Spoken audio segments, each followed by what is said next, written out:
Okay, jonano maromoneno kamoro moro muntie. Aroko chenro ne kama en Loz TV. Loz TV show en chenro muchakonu kendo ketayonu DJ Marumwaro, DJ Loz the Street King. Kaka wuono to wan gi King of Kings of gospel, Luo gospel industry. Gin joma tesa sana. Mokwongo akwongo aroko owadwa mondo musu, owadwa morwako suit maled. Owadwa musiji mokwongo. Amoso joneno ni opaki Yesu. Amen. Inyalo mana nyiso gi nyingi mokwongo. Iluonga ni Fred Omondi. Wahero Yesu. Fred Omondi Yesu Rabi ka wan go wadwa konchiel wadwa ni mondo ene full nyinge kika full nyinge kenda. Opaki Yesu Ruoth. Ne joneno duto te ma brother Wycliff Odhiambo Oruko. Wuod Nyakach Kadianga. Jomolocho morni e dala. Jomolocho morni e dala Ruoth. Erokamano.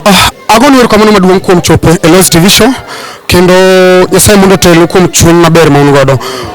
Brother Fred Omondi, waneno ka ni trend sana gi wendi mar Rabi kendo notimo maber sana. To waneno ka jowendi mang'eny sana okoero chope e launching mag joma tindo. To un gi Wycliff Oruko, un joma dongo industry sana. Uchopo mondo ne nyaminwa support makoka piny. Mano nyiso nang'o ni nitie kaka obiro gi style mopogore kusango madhi mbele. Onyiso hera ma wan godo e chunywa kod nyaminwa kato gi jok ma watiyo go tich Nyasaye. Kamano. Okay, launching ka ochuno ni nyaka ng'ato bi mari koso inyalo bira mi support kaka chuny ma Nyasaye dwaro. Oluwore gi chuny ma in godo. Ko in gi chuny mar ni nyalo support ng'ata matiyo tich Nyasaye kaachiel kodi to inyalo dhi e launching mora mora. Ng'ato ka an anyalo dhi e launching mora mora nikech ang'eyo ni jotich Nyasaye tema pako Nyasaye gwedha. Ko luonga na dhi tadhi. Kamano. Unless ni okoluonga. Okay. Waneno ka owadwa brother Wycliff Oruko bende no ka msanii moro man pod piny miluongo ni Rose George Nyagem mwagitimo go kolabo kendo wende no wuok nyoro kendo en wer matimo maber sana. Inyalo chopo YouTube mondo subscribe YouTube mare brother Wycliff Oruko kaachiel gi Fred Rabi inyalo chopo channel mare mondo nutim subscription kendo mane support maginyalo yudo. Kaluwore godo mana matin to brother Wycliff Oruko mokwongo erokamano kendo timo maber sana. To aneno ka ichopo ka mondo nyaminwa support. Message mane mo kuom jogo moko chopo to nie class maintiere. Penjo maber ahinya DJ Loz. Samoro nitie, samoro ng'ato nyalo bedo nodich kamoro, mano nyalo mone chopo. Lakini kantie upcoming artist kaka koro nyamera mane timo ni launching ni Lydia. Kokuai ni en gi launching to yudo thuolo tibira support nikech chuny mar era no ema bro miyo in be Nyasaye ng'wono ma Nyasaye oketo kuomi cha siko nyaka chieng'. Ema ineno ka manyo thuolo kata bedo na wadich to wabiro mondo wachung kode.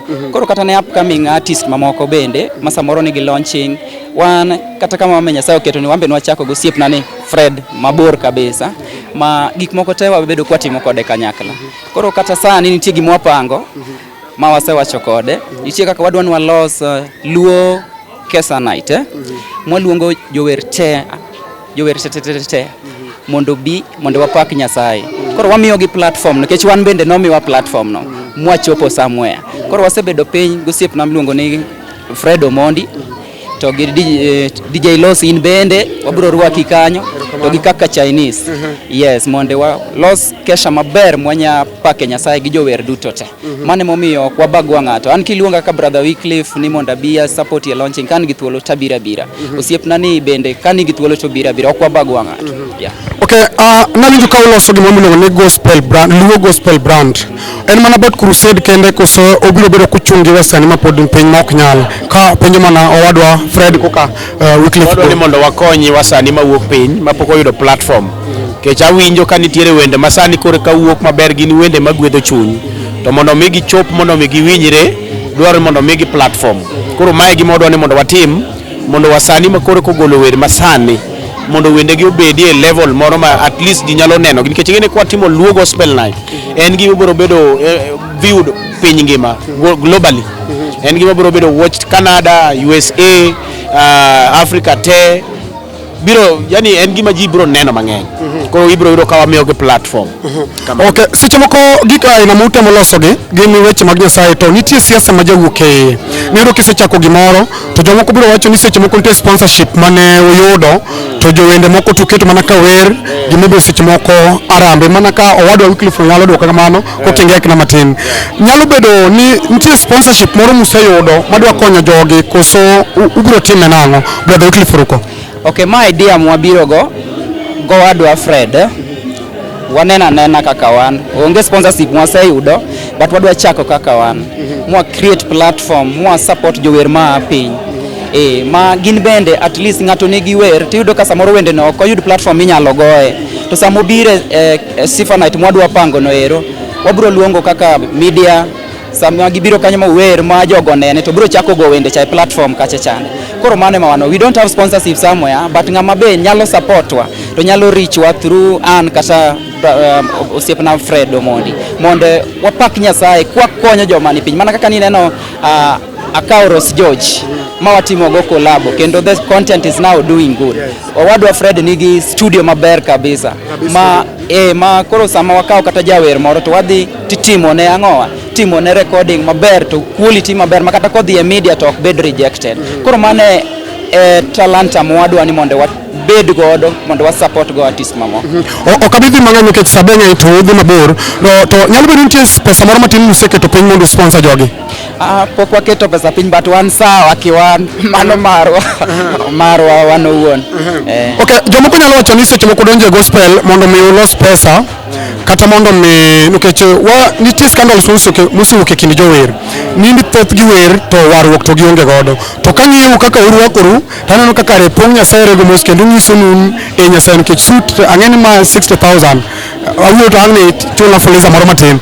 Okay, brother Fred Omondi studio in godo Rabi studio kendo timo maber be nitie wasani moko misemako lwetgi kata mabende inyalo mako lwetgi sani? Nitiere kabisa mang'eny kendo nitie mapod wadwa ni mondo wamak lwetgi moyudo manigi talent gochno wagocha to wamiyo gi thuolo mondo gibi e studio. Kolabo inyalo kawo ne pesa di kogo kodi kolabo? Okachaji pokatimo kamano. Okitimo mano. Igaga free. Okay.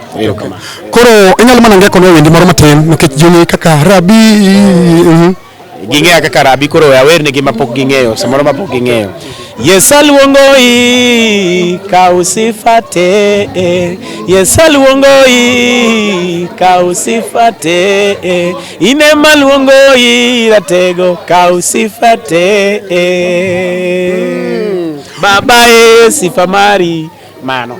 Okay, Fred Omondi kadwani mondo aweu mondo mi alos launching kaka mon ke chamba pangolo somara bera ikadi kama mondo atim launching kaka man ke chamba datimo mara moro mar Los TV show bera ikadi pesa pesa luore gi kaka kiwango midwa ni time nitiere kiwango mapiny ma ediere gi mamalo koro bro luore mano to koro nyalo manya kando mondo awachni. Erokamano to sud pesa di sudni oko pesa mang'eny 5,000 kende 5,000 karmara ne ingo mano matin. Okay, Nyasaye teli brother Wycliff Oruko wati kodi ka nkechangeni umkanya chiel.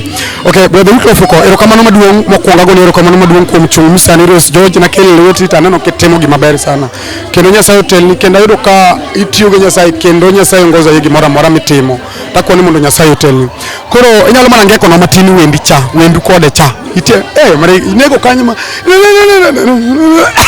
ni ka piny ruoth koro werwa mwagolo iluongo ni ka piny ruoth awer sana koro sauti beto lal matin lakini kidhi e YouTube kachi dhi yudo wer mwagolo manyien manya brother Wycliff Oruko piny ruoth featuring Ross George wende no dhi gwedhi ne jo TikTok joma nie TikTok kachi nya timo challenge na neno kitimo challenge maber na Nyasaye gwedhi miel makando